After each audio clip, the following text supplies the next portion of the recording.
Inzira yabaye nyabagendwa. Umugani baca kenshi ngo inzira yabaye nyabagendwa bawuca baberekeje ku nzira irimo amahoro, wakomotse kuri nyabagendwa wo kwa Nyiranzana mu mashango ya Ndiza i Gitarama ahahinga mu mwaka w'1500.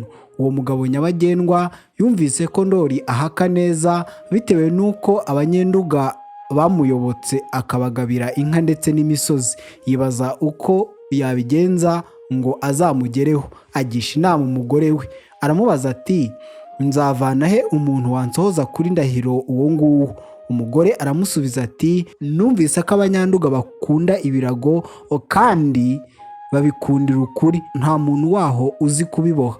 None ngwino tubohe uturago tubiri twiza cyane, maze uzadushyire Mpyisi ya Sagisengo Igihinga na Ruzege. Numara kutumutura uzamusabe kugusohoza kuri Ndahiro. Nuko nyabagendwa abwira umugore we ati koraha. Bahutiraho batangira uturago, umwe ake undi ake. Mu minsi mbarwa uturago turuzura, nyabagendwa aduta ku mutwe, araboneza n'Igihinga na Ruzege kwa Mpyisi ya Sagisengo. Agezeyo asanga Mpyisi yenda kujya kwa Ndahiro.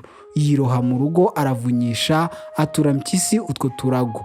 Undi aramushima, nawe arishima cyane kuko abonye ibirago byiza byo mu mashango atabiguze, dore ko byagurwaga ibimasa n'amagumba, kandi akazabitungukana muri bagenzi be bateraniraga kwa Ndahiro.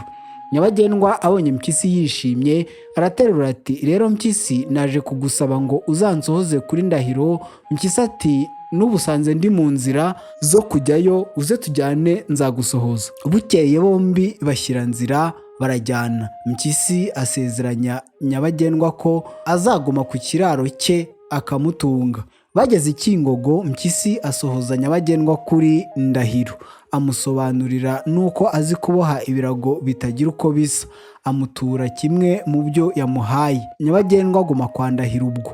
Bimaze iminsi arasezera arataha.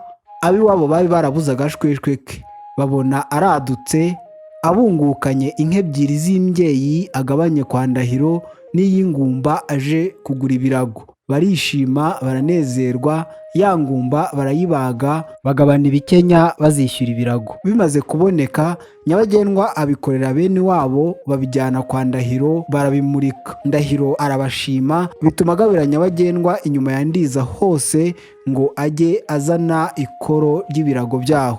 Nuko bene wabo wa nyabagendwa barakira, babyitirira inzira yanyuzemo ajya Igihinga na Ruzege kwa Mpyisi ya Sagisengo, bati inzira nyabagendwa yanyuzemo niyo yo kugendwa. Bakomeza ubutoni kwa Ndahiro. Amaze gupfa, nyabagendwa na bene wabo nabo baba abaryankuna kugeza igihe Ndoli aviriye i Karagwe k'Abahinda akubura u Rwanda.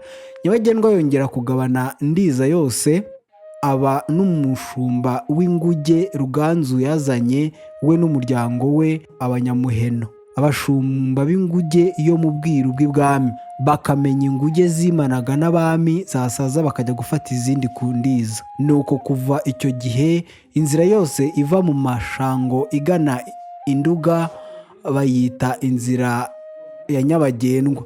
Bashaka kuvuga inzira y'amahirwe, unyuze mu nzira yenze yose agahirwa, bakavuga ngo yanyuze muri nyabagendwa. Nawe yahura n'abandi ati inzira yabaye nyabagendwa. Amayira yose arimo amahoro n'amahirwe bayitirira batyo nyabagendwa, wagenze agahirwa. Inzira nyabagendwa ni inzira y'amahirwe. Abakuru n'abatoza mutoza ishyaka ry'u Rwanda, Gendikaza di Korazere dededede. Ningera ku gasongero k'umunara w'ubuntu nzaba imfurajuru.